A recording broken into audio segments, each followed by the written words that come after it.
Assalamu alaikum wa rahmatullahi wa barakatuhu. So, continuing with the Microsoft Office productivity tools that we have. So, last time we talked about MS Word, and then we talked about MS Excel, and now the last part would be MS PowerPoint. This will be very useful for you because you have practical research and you will be preparing your defense, the PowerPoint presentation for your defense. So inshallah this will help you. Also, if you are using PowerPoint presentation in your reporting, so I hope you will be able to learn something that will help you in the future. PowerPoint actually is a presentation program. It was originally created by Robert Gaskins and Dennis Austin. I think the company that they were employed to at that time was Forethought Incorporation, and that was released on April 20, 1987 with a version only intended and only can only run in Macintosh operating systems. However, just about 3 months after it was released, it was acquired by Microsoft Corporation for about $14 million. And right now, it belongs to the Microsoft Office Suite bundle of productivity tools. Okay, so PowerPoint, no? So when we say PowerPoint, it is usually in presentation. It is a presentation, no? Kaya nga PPT. So the same thing as your Microsoft Word and Excel, meron pa rin tayong andito pa rin yung ating title bar, and you can see the icon of PowerPoint, save, undo. This is what, wait, let me see. What is this? Repeat preview animations. Okay, preview of the animations, and this is slideshow. Okay.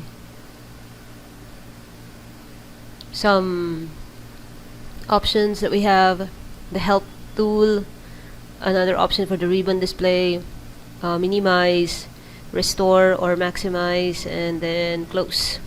Okay, and then we also have the menu bar, and you have different tabs here: file, home, insert, design. You also have transitions, animations, slideshow, review, view, and add-ins. I only have one add-in, which is for Camtasia toolbar. Yes, Camtasia. Anyway, going back to home, dito tayo usually, pag gawa mo ng blank PowerPoint presentation, home talaga usually ang ating tab. So, looking at your modules, I hope you have your modules with you. So, let's review some terms first that are used in Microsoft PowerPoint. For example, we have slide. So, this in itself is a slide. If you want to have a new slide, you just have to click on Control M. Or for example, you can also click here. Okay, so you can actually choose different types of layout. So let's try this one. So that is how you create a new slide. Okay, so by the way, on the left side, this is actually the preview of the slides that you have, and it shows how many slides you have. Also, if you have animations, certain animations, you can see that little star on the slide. So how about design templates? Let me open a new Microsoft PowerPoint. This is a blank one. So design templates that we have is here on the design tab, and you can see all of the designs here. So you can use this one, or maybe this one, or this one, depending on the type of presentation that you are doing. Syempre, magpili kayo nung naaayon sa tawag dito, sa occasion. Like, for example, maybe you can use this one, or this one. If it's formal, try to be as formal as possible. No? This one is very good. It's formal and it's minimalistic. No? But if you want to be like playful, you can do this one. You can also download presentation themes online, tulad na lang sa slidesgo.com. So I have some themes that I have downloaded here on my laptop. So for example, I wanted to use this one. Ito, for example, this is from SlidesGo. So I will just click on that and it will be applied to my presentation. Wait lang, medyo mabagal yung laptop ko. Okay, there you go. So this is where you add your title or subtitle. So ibig sabihin, depende sa design template mo. Ito, as you can see, diba, madami siya. Unlike dito, sa template na predefined on Microsoft PowerPoint, I only have 12 options. Pero dito sa dinownload ko, I have how many? Many options, no? Napakarami. Napakarami ng option. 1, 2, 3, 4, 5, 6 times 4. So that's like 24 options times 2 of the options coming from predefined design templates from Microsoft PowerPoint. Okay, so that is design template. Also, next in your what do you call this one? Modules, you have the slideshow button. Let me go back here. So, usually, you can click on this one, no? Pwede nyo tong i-click para mag slideshow presentation, or you can also click this one from the beginning, or pwede rin, for example, dito ako nag-start sa MS PowerPoint, pwedeng i-click ko itong from current slide. So, mag-start siya dito sa MS PowerPoint. I could also use, let me see, presenter view. I can use this one, present online. However, I'm not online right now. And then there are also custom slide show. This shows only the slides you choose. So depende, no, kung gusto mo, magpili ka lang kung alin lang yung mga isasali mo na slide. That could be an option. For example, nag-download ka lang ng slide from the internet, iba yung author, tapos may mga slides doon na hindi mo na kailangang i-explain or ayaw mong isali sa presentation mo, then you can use this one to define a custom show. Okay? And then, what else? But the, okay, there you go. The shortcut for start from the beginning slideshow is F5. So you can use that as well. Next, on page 5 of your modules, we have animation. Animation is a set of effects which can be applied to text or graphics within a slide. Ito, nandito lahat ang mga animation na pwede nyong gawin sa isang bagay or sa isang object sa loob ng mga slides. Okay? Ito yan siya, and there are more options here within the Add Animation button. And for example, marami ka na masyadong animation, you can click on Animation Pane and it will show you all the animations that you have here. So you can actually manipulate the animations here. For example, I want to fly this one in, and then I want this one to wipe. However, wipe to the from the left, ganyan, and then afterwards gusto ko mawala to lahat. Let's say exit, So, let's say random bars. Okay. So, as you can see, all of that is here. Nandito siya, no? Yung mga bagay-bagay na yun. So, for example, ayokong mawala itong a presentation program. So, tanggalin ko itong number 5. So, just click on remove, for example. Pero na-remove sa lahat, no? Okay. Kasi magkakasama sila, kaya ganun. Kasi ang paglagay ko ng animation kanina, silang lahat, no? Well, anyway, like for example as well, ito siya na part, i-preview ko siya ha, or I should say, i-slideshow ko siya from this current slide. Okay, I have to click before the animation happens. And then this one, click again, and then click again, and then click for the entire objects to finish all the animation. What if gusto ko after ko siya gi-click dito, automatic, isang click lang matanggal na sila lahat. So you can use this after previews. Oh no. Oh no. Let me, okay. Kailangan silang tatlo after previews. Ganun pala talaga siya. Okay, anyway. So, ang itsura naman yan would be from current slide as well, pa rin. So, isang click para dito sa PowerPoint, sa title. Isang click for this one. Isang click for this one. And then click for this one. And there you go. Automatically, hindi na ako nag-click. Automatically, inano niya na, in-execute niya. There you go. Ang exit na animation. So, that is the use of animation pane. Also, for example, if I have here, for example lang, if I have here another title, okay, and I want to copy the same animation from this one, so click on this one, go back to animations, use the animation painter, and then go back here, and then click on the another title, and as you can see, andito na siya, the same animation as the other one.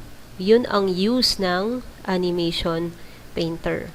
Also, we have here a timer dito sa ating animation pane. Actually, dito sa animation tab, no? So, for example, if I wanted to have a simple, very simple counter or timer, I should say, let me do this one, maybe this one. Does it look good ba? Let's have a different one though. Anyway, I'm not particular with the color combination right now. So anyway, I can create a simple timer by doing this one. It looks like a wheel. Ganyan, no? But the duration of that, looking at the duration here, ang sinasabi niya is 2 seconds. What if I'm going to wanna use it as a timer for a 10-second quiz? So I can go ahead and increase the time to 10 seconds. Okay? So that is why, pag for example, i-ano ko siya, slideshow from here. Okay, from this current slide. And then that's the first example. And then I will click here. You will have a 10-second animation of this shape. So meaning, yes, it can be a type of timer, no? 10 seconds. So that is the use of this duration, no? And then reorder animation, dito na nga yan sa, sa animation pane. Ang delay naman is, there is a delay before the animation takes place. Halimbawa, pag click mo, supposed to be, i-execute niya kaagad yung animation, right? However, if there is a delay, whatever that delay might be, kung ikaw, whatever seconds or how many seconds you want that animation to be delayed, then madidelay yun siya. Okay? So, for example, this one, I will put a delay of 1 second, for example lang. So, let me go ahead and slideshow again from current slide. So, one click for another title. And then I will click right now. And then, hindi siya agad-agad lalabas. There you go. Maghintay muna siya ng 1 second bago niya ilalabas yung animation for the violet wheel. Okay. So, that is the delay. What else? Dito sa add animation, yun na nga, no, na-try na natin mag-add ng animation. You already know that. There are different effect options for every type of animation. For fly in, there is a different option for that. For split, a different option then for split. So, depende sa animation mo, mag-iba rin yung mga options dito sa effect options. So, I think that's it for the animations tab. No? But later on, we will try to create a better or a more sophisticated type of animation. Well, not really sophisticated, pero medyo, upgrade. So, ang transition naman is different from the animation itself. So, let me go here. So, let me say e-tech, kunwari. And then, this is MS PowerPoint. Sorry. PowerPoint topic, kunwari. Okay.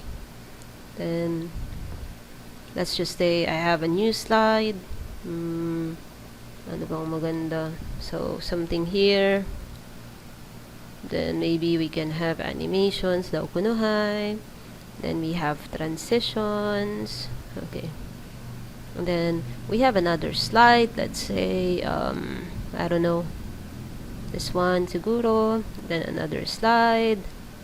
Okay. So, ang transition naman, guys, is the transition from this slide to this slide. So, you go to transition, you will have a lot of options. So, you can use none. No, parang black screen lang siya, diretso lang siya sa sunod na slide. Or you can have cut, or fade, or push, yan, or wipe, okay, or split. Okay, so, iba-ibang klase ng animation, at transition, I should say, for your slides. Okay, so hindi yung object within the slide, but rather the slide itself. Okay, yun ang ibig sabihin ng transition. So, depende again sa occasion, kung saan ka nagpre-present. Depende, no? Kung, if you are presenting for something that is formal, okay na siguro itong uncover, or itong push, or maybe reveal, or, what else? Itong cover, no? This might be alright, but if you are trying to, go for a bit show off, a bit showy, no? Siguro, pwede itong, I don't know, flash perhaps, or fall over. Yan, no? Kasi pag formal, guys, hindi maganda tong mga ganito, tong mga ganyan, no? Na parang nakakasayang ng oras. I don't know, but that's what I feel sometimes pag ginagamit to for formal, lalo na pag final defense, hindi magandang gamitin yung mga ganito. Better yung nandito sa unahan. Ito mga to, simple and simple and formal. Imagine mo pag nag-aano ka, tawag dito pag yung ganyan na mga transition, tapos habang nagfa-final defense ka. I'm not sure if it's really good, if it's formal or appropriate, no? Maybe this one peel off. Maybe it's okay, no? But for example, yung mga over like this one, diba? Like that one. Medyo over siya. But if you are, trying to entertain kids perhaps, or something presentation for the kids maybe, and you want to show off a bit, these things, no? Eto, maganda to. Yung mga ganyan. That's good. Or something like this perhaps. Diba? Maganda siya. So, depende again. Or there's a vortex. Yeah, this one. Chos. Diba? Okay, so, you can use that one, again, depending on the use, iayon sa rason ng paggamit or ng presentation ang inyong mga transition. So, that is transition. Now, on to page 6 of your modules. So, we have presentation views. So, dito tayo sa view ngayon. Meron itong normal. This is the normal view that we have. And then we also have the outline view. Ito, no? So, nakikita mo yung object sa loob ng slides. It is written here. Or we have the slide sorter, this one. Or we have the note pages. Oh, by the way, I haven't shown you the notes, no? For example, I will add note. Okay. Dun lang naman makikita yung notes, no? Then, hanapin nyo lang yun sa baba. Nandyan na yung notes. Let's say, so, discuss first topic, animations, and then discuss different transitions. Okay. Transitions. So, pwede ka kasing gumawa ng notes or maglagay ng notes para pag nagpre-present ka na, no, hindi ka mawawala or kung meron kang mga points na kailangan mong i-explain pero hindi mo na ilagay sa PowerPoint presentation, or actually, yes, to help you or to guide you during the explanation, because if you are creating a a PowerPoint presentation, mas maganda kasi kung bullet form ang nasa loob ng presentation mo and concise. Konti lang ang nasa loob ng presentation. Okay, yun ang maganda. So, that is the use of notes, no?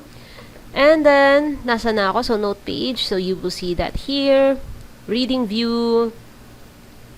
Okay, sorry naman. Nakalimutan kong tanggalin yung transition. Okay, so anyway. See, it takes time. That's why I don't like this type of animation. So, anyway. Okay, so that is reading view, slide master, pwede rin ganyan. Okay, so maraming options, but most of the time we use the normal view. Okay, so next, normal view. Okay, there you go. Notes per page. Okay, outline view. Okay, so in your module, I just shown you all of the views that you can have. So let's try to create a sample animation now. Okay? So, balik tayo dito sa kabila. Actually, I followed the instructions in your module just to check if it really does work. No? It's on page 8 up until 9, if I'm not mistaken. Okay, so this is the what do you call this one? This is the final output. So, dito ako, current slide.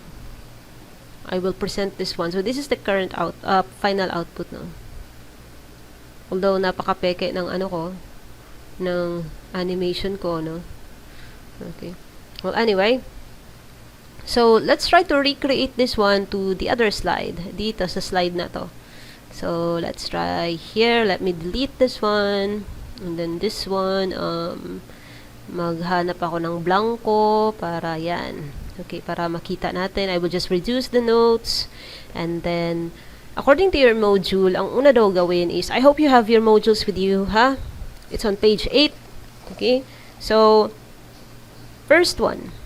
On the first slide of your presentation, change the layout to a blank layout. I already did this. There are two ways to create a blank page, no? A blank slide. So, dito sa ating slides pane sa left side of the screen. So, pwede kang mag-right-click dyan, and then layout, and then blank. Or, pwede rin dito, no? Sa layout, sa home tab, and then layout, and then blank. So, either way, it's the same.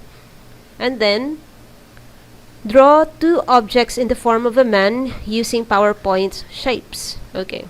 So, wag masyadong no? Hindi kasi ako magaling sa drawing or anything. I'm not really an artistic person, so I will just, do this the way I think it would work. Okay, so, walang black. Okay. Maghanap ako ng black muna. Wait lang. Fill, and then black, perhaps. Okay. And then, let's add this one a bit. Di naman siguro gaanong mataba. Okay. And then, para sa paa niya, lagyan natin. Tama na ba yan? Okay. Not sure. And then, copy-paste na lang siguro. Medyo mataba pala yung nagawa ko, no? I don't like the outline. Outline. No outline. Okay. No outline. Ayun, nagnipis na siya. Okay, so itabi lang natin siguro ng konti. Tama ba? And then, let's see. Masyado bang malaki yung ulo niya? I'm not sure. Okay, anyway. And then, let's say we have two legs. So, okay. Dito. But it's supposed to be black. And the weight is maybe ganyan. And then, copy-paste na lang din siguro. Oh, no. Copy-paste. Okay. And then, maybe ganyan siya ng konti. Tama ba? Okay. And, bakit iba to? No outline nga eh. Okay. No outline. That's it. Okay. So, anyway, afterwards, kung meron na tayong ganyan, ay, kamay pa pala, sorry. Okay, kamay. Siguro siya ang unang magtapon ng bola, so, maybe pa ganyan. Then, we have weight 6, sorry. Weight 6. And then, maybe copy-paste na lang. Tapos, medyo pa ganito siguro yung kamay ng isa. Okay. And then, let's insert a ball. Ano bang klaseng ball to? Malaki ba dapat? Let's say it's a basketball. So, siguro, ang fill dapat is red ba? Red. Okay.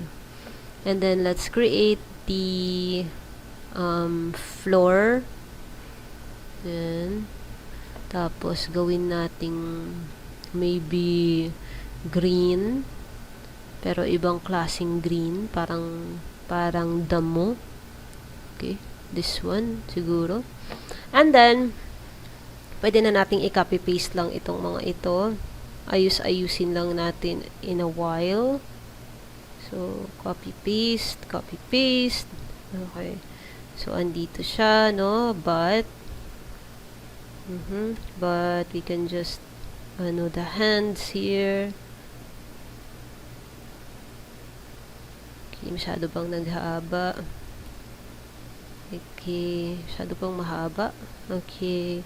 And maybe the foot is a bit different. Okay, ganyan. Okay, so, okay, it's not very artistic, but okay, fine. Okay, so that is the second. Number 2, yan siya na instruction dito sa module ninyo. And then, right-click the slide thumbnail on the slides pane and click duplicate slide. Okay, this one, no, i-duplicate slide lang natin. Okay, so you have 2 slides now. Go to the next slide.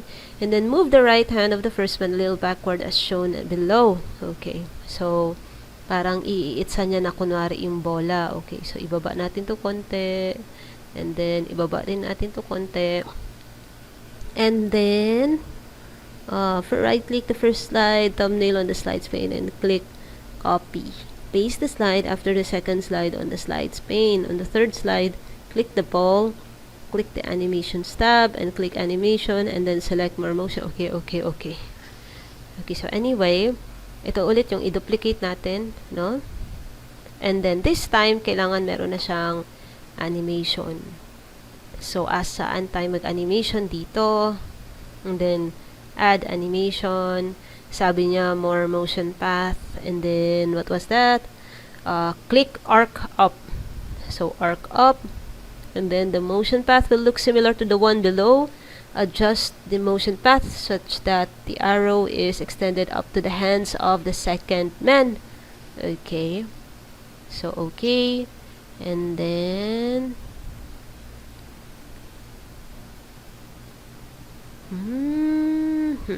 okay. Baguhin natin tong kamay niya, no? Kasi okay. Then medyo mataas daw kunwari yung pag ano niya.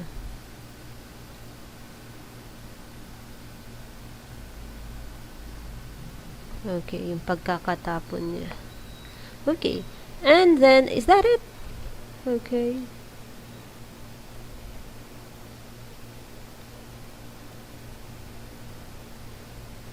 Okay, make sure that the motion path is still selected.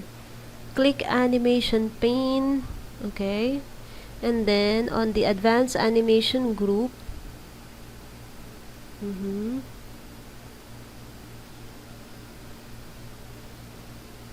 ito. On the animation pane, click the drop-down arrow on the open and then select effect options. Effect options. Click the timing tab. Okay. And then on the start drop-down, with click with the previews. Click start with previews. Okay. And then click the first slide thumbnail. Click the transitions tab. On the timing group, under advanced slide, click after and select. Okay, wait lang. So with previews. Okay. Ay, okay. Wait lang. Ang transition daw, transitions tab. Okay, and then on the timing group, this is the timing group. Click after. Where is after? Ito. And then click. Okay. And then select 1 second. No, 1 second. Make sure that the same thing is selected to the other 2 slides. Okay. So, same thing daw for the other 2 slides. Okay. And then, to check your output, go to the first slide and click slideshow button. Okay, let's see kung okay lang ang ginawa ko. Okay, so from current slide, nakalimutan ko yung vortex, my gosh. Anyway, wait lang. Transitions. None. Okay, ulit. Current slide. Okay. Ooh. Nice one, guys. So, let me delete this one.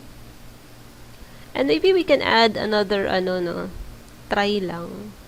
I-duplicate ko to, and then let's see, let's remove first the remove this one first, and then eto, let's say siya na ngayon yung may hawak ng bola. Ooh. And then let's say dapat nasa unahan siya ng kamay, no? So, i-bring to front natin siya. Ayan. And then, siya naman yung lalagyan natin ngayon ng animation. So, arc up. Pero, pabaliktad. No.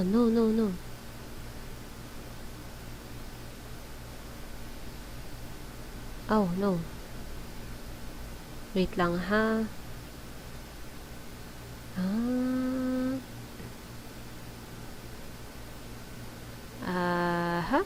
How did I do it earlier? O, diba, ginawa ko to kanina pero nakalimutan ko kaagad kung paano ko ginawa yun. Anyway. Then maybe ito natin ng konti yung kamay niya. Tapos, the same thing with earlier, with previous siya. Then, let's try again. Okay. So, from current slide. Ayan. Okay. So, simpleng animation lang, guys, no? Parang may naglalaro na ng mga, na dalawang tao, kunwari. So, yeah. That is, what do you call this one? How you create a simple animation on your presentation. So, last but not the least is the hyperlinks. So, let's go back here maybe. Okay. So, in order for you to insert a hyperlink, okay, so, just click on insert. By the way, what is a hyperlink? It's a different object, no? Not necessarily website. Not all the time website yung hyperlink mo. But it's a different object or a different place na magre-redirect doon yung user if ever gi-click niya yung hyperlink. Okay, so yun ang ibig sabihin ng hyperlink. So let's say there are different ways here. Let's just say I want to create a hyperlink or insert hyperlink. So you have to select first. Okay, for example, this is a sample link, for example lang. So gusto ko itong link na word ay magiging hyperlink. So you select the word or the words that you want to be a hyperlink, then click on insert tab, and then links group, ito, no? So click on hyperlink, and this box will appear. So you might want to open a Microsoft Word file, or you might want to open another PowerPoint presentation, or maybe some browse pages or recent files that we have. But you can also add email addresses, or create a new document, or place in this document. Like for example, gusto mo pag-click na ng link na yun, mapunta siya sa last slide, or mapunta siya dito sa 7th slide. For example lang, okay. For example, sabihin natin na example, click here for a sample animation. Okay. So, for example, dito sa click here yung gusto kong gawing link. So, I have an animation within this document. Tama man. So, I can go ahead and select slide 7 para doon siya mag-start. Okay. No? So, for example, if I'm going to, let me see, current slide, and then I have that here. As you can see, whenever I, wait lang, tanggalin ko muna yung animation ko na yon. Okay. Remove. Ouch! Okay, anyway, okay lang. So, again, going back, I will present this one. So as you can see, pag i-hover ko yung mouse over the word here, it becomes a hand, no? Yung mouse mo, yung cursor, it becomes a hand. Pero sa other words, as you can see, it's still the normal cursor that we see. Pero for this one, it's a link eh. So when you click that one, it will go to this slide. Kasi gusto natin na mapunta siya dito, right? Okay. So anyway, another example would be, let me go back to that one. Okay. Another example would be another animation, for example, in a different document. Kasi may isa pa tayong animation eh, itong ginawa ko bago lang, this one, right? But I think I haven't, saved this one, so let me save that. Let's say sample animation, and then going back here, so sabihin natin lahat to gawin kong hyperlink. Go back to insert hyperlink, and then let's say this one, current folder, and then andito yung sample animation, and then click OK. So let's try this one again. Okay, current slide, and then as you can see, it is that one. So, as you can see, it went to my animation. Yung kanina, yung bago lang natin ginawa. Okay. So, that's how it works. This one. And then, what else? For example, gusto natin magpunta sa isang, click here to go to proceed. To go to na lang siguro google.com. So, for example, itong google.com yung gusto kong gawing, gusto kong gawing hyperlink. So, I will just select this one, and then go again to insert, hyperlink, and then, instead of choosing some of these things, you have to enter the address here, google.com, and then click OK. So, pag i-click mo na ito siya, no, i-slideshow ko ulit. Pag i-click mo na yan, it should open a web page of google.com. There you go. So, it opened up a blank google.com page. So that is how you create hyperlink. Okay, so there are other hyperlinks pa. It's in your module, so you might want to explore that one on your own, no? Para hindi na tayo masyadong spoon feeding. So anyway, I think that's it, no, for Microsoft PowerPoint. By the way, there you go. Buti na lang naalala ko, no? So, some tips on how to... Oh, sorry. Okay. Some tips on how to create an effective presentation. So, tips on creating an effective PPT. Because again, you have,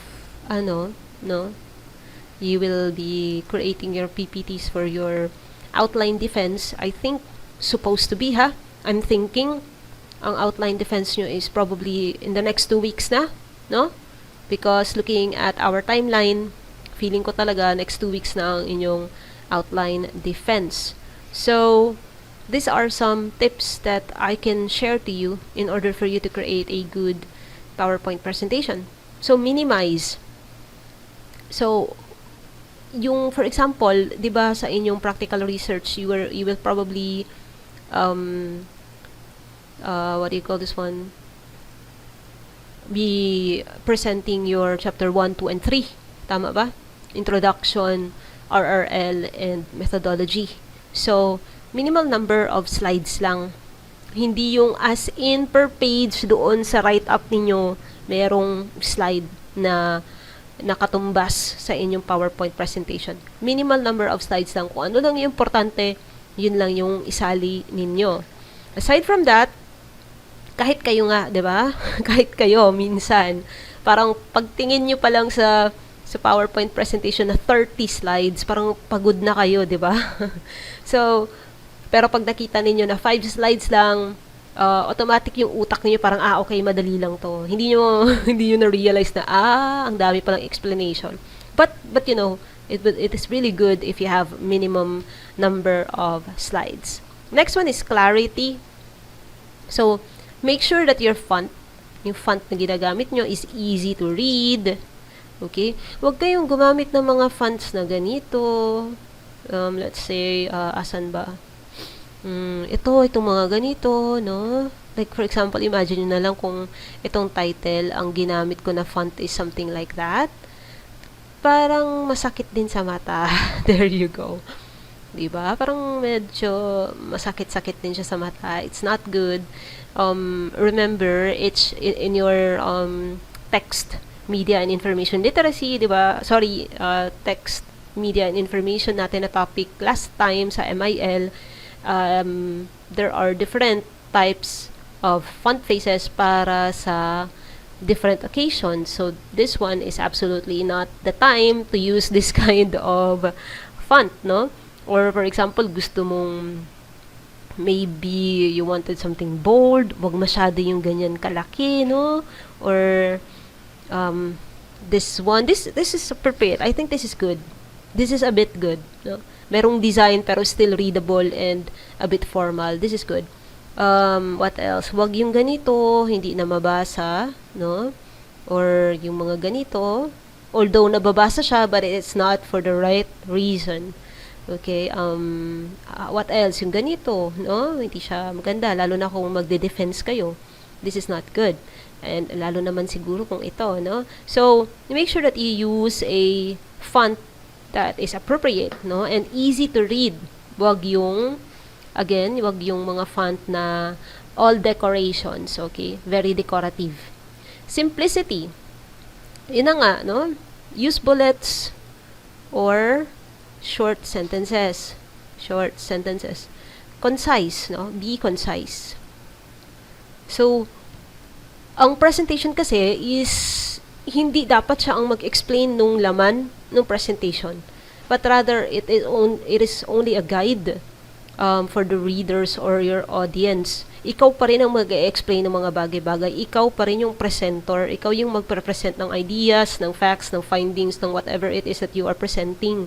Not the presentation itself. The presentation lang, ang use niya is a visual guide, no? Para may ma-follow ang mga audience mo. And also to point out important topics or sentences or parts on your presentation that is worth taking note of. Okay, that is the use of PowerPoint. So, hindi yung tag-isang paragraph, no? Although baka sabihin nyo, bakit ikaw teach? Ganun ka, no? During this pandemic kasi, I incorporated sometimes paragraph forms onto the PowerPoint presentation. Kasi minsan yung iba, walang module na hawak. That is why I wanted to, what do you call this one? To incorporate the paragraphs itself para nababasa nyo rin yung ano yung nasa module. But for you, kung gagawa kayo ng presentation, especially for your outline defense, it should be concise. And then visuals, no? Use proper visual representation for different aspects. Like for example, if you have all numbers, it's okay minsan na binabasa mo na according to World Health Organization, 1,100,800 something ganito ang cases natin ngayon for COVID-19, and 50,000 in the Philippines has already been dosed with the vaccine. And then you can it's okay, to read this information, but it is better to have them on a visual representation. So it can be in a form of a pie chart, no? So dito ka sa charts, and you can have a pie chart perhaps, no? You can have a pie chart, or maybe like this one, for example, gusto kong ipakita ang population ng tawag dito, COVID-19 cases, for example, COVID-19 cases, no? Let's say in Davao City, in Davao, and then in Cotabato, and then in Jensan, for example, and then in Kidapawan City, for example lang. These are all examples. These are not true numbers. Okay, so for example, yan na yung numbers natin. And then, okay. Where is my pie chart? Sorry, natabunan nitong ano. Okay, there you go. So this is the pie chart now. So, this is better, no? Kung i-represent mo yung numbers instead of reading them one by one. This is a better visual representation for that. Pwede ring using a table, no? You can also use tables. So, you go here to the insert and then insert table, and then maybe you can insert this one, no? So, you might want to say location, and then COVID-19 cases, ganyan, no? And then you will say Davao, and then you have someone in Cotabato, and then you have in General Santos, ganyan. And then you have in Kidapawan City, no? So, and then you put in the numbers here. We're not sure kung ano yung numbers dito, kunwari lang yan. So, this is another way to represent the numbers instead of just saying, no, kung ano yung numbers na yan. So, use proper visual representation for different types of data. Okay lang kung gusto nyo siyang i-present in words, but it is better to use visual representations. But not too many, ha? Hindi yung kada slide na lang, another chart. If it is okay, if it shows important results or important matters, okay, fine, pwede siguro. Pero hindi naman yung as in. And by the way, use colors that are neutral. Huwag kang gumamit ng mga sobra-sobrang grabe, neon. Huwag yung masyadong neon na mga colors, okay? Just use appropriate colors, okay? Lalo na kung formal yung iyong presentation, make sure that it is not yung hindi ba masakit sa mata, okay? Next, what else? Consistency. There you go. So the design should be should be uniform. Huwag kang gumawa ng design na, for example, dito na part, ibang slide ang dating, tapos dito iba, no? Tapos dito naman sa unahan, ibang color. So, masakit yun sa mata, guys. And by the way, pangit din yung iba yung transition sa unahan, iba yung transition sa second, iba yung transition dito. Nakakalito yun, no? Nakakalito yung ganun. So, make sure that the design of your entire presentation is uniform. Pare-pareho. And contrasting is use light, font color on dark background, and also the other way around, and vice versa. So, like this one, for example, no? Medyo may pagka-blue, and then white yung gagamitin natin. Alam mo, actually, mas cute to kung dark blue. Yan. 'Di ba? Mas okay siya. Because this part is a bit lighter than this part, no? Also, like, let's say, here on this other one, kasi this is pure white. So, mag-new. Let's say, I have, okay, this one na lang, no, para makita. As you can see, maganda tingnan yung dark na font sa white na background. And let's try to, pwede ka kasing mag-format background, and you have other options here. Let me just close the animation pane. So, sa format background, you can use either a solid fill, which is color white. Pwede nating baguhin yung color, let's say green. That looks okay. Pwede natin sabihin na yellow. That still looks okay kasi light pa rin yung background, saka dark yung ating font color. Let's say blue. Medyo okay pa rin, pero medyo masakit sa mata. Okay, let's go back to white or automatic. You can also use gradient fill. So, for example, I would like to have like something blue perhaps. Blue, blue, blue. Okay. And then, pwede mo ring bagu-baguhin yung ano dito, no? Yung kanyang gradient. Okay, there you go. Kung paano ba siya nag-even out yung color. And then, you can also change it from rectangular to linear to radial to path maybe, or to shade from title. Okay, there you go. So, you can have linear or radial ba yan, or rectangular. Pero okay din yung linear, no? Anyway. So, you can do these things, or picture, or a texture. Depende, maraming iba-ibang texture dito, no? You can just choose whatever texture you like. However, again, if it's formal, then maganda kung plain ang background. Huwag kang gumamit ng ganito. But there are also times that you can use other pictures, maybe. For example, if you are,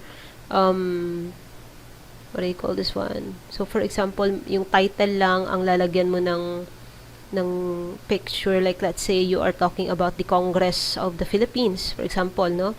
You can use this one, pero sabihin natin, let's make it really transparent para hindi masyadong klaro. There you go.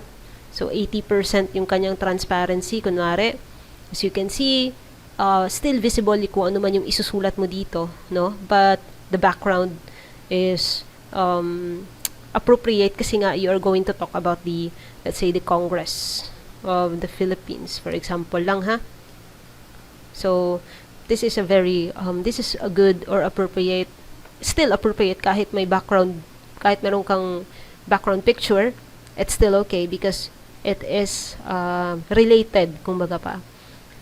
Or it can be a pattern fill. Okay, wala akong patterns. Anyway, so, pwede rin gradient or pwedeng solid fill. So, let's go back to this one. Okay? So, that's the point of, what do you call this one? Contrast, no? Kung maliwanag or light yung background mo, then your color or the color of the text should be light. Sorry, dark. Okay? Kung dark naman ang iyong, let's have a dark color, be. For example, ganyan. So, better kung color white ito siya. Okay, there you go. Now, that's beautiful though. No, that's really good. Anyway, so those are the tips that we have for you to help you in creating effective PPT. So, I think that's it. That is the end of module 6. Yeah, wow. Okay. So, I hope you will watch this video and the other video lessons, no, 4, 5, and 6, para masagutan ninyo yung modules 4, 5, and 6, and then next week, inshaAllah, we will directly proceed to imaging and design for the online environment, parts 1 and 2. Okay. So thank you so much. I will thank you in advance for watching this video. Subhanaka Allahumma wa bihamdika asyhadu an la ilaha illa anta astaghfiruka wa atubu ilaik. Assalamu alaikum wa rahmatullahi wa barakatuhu.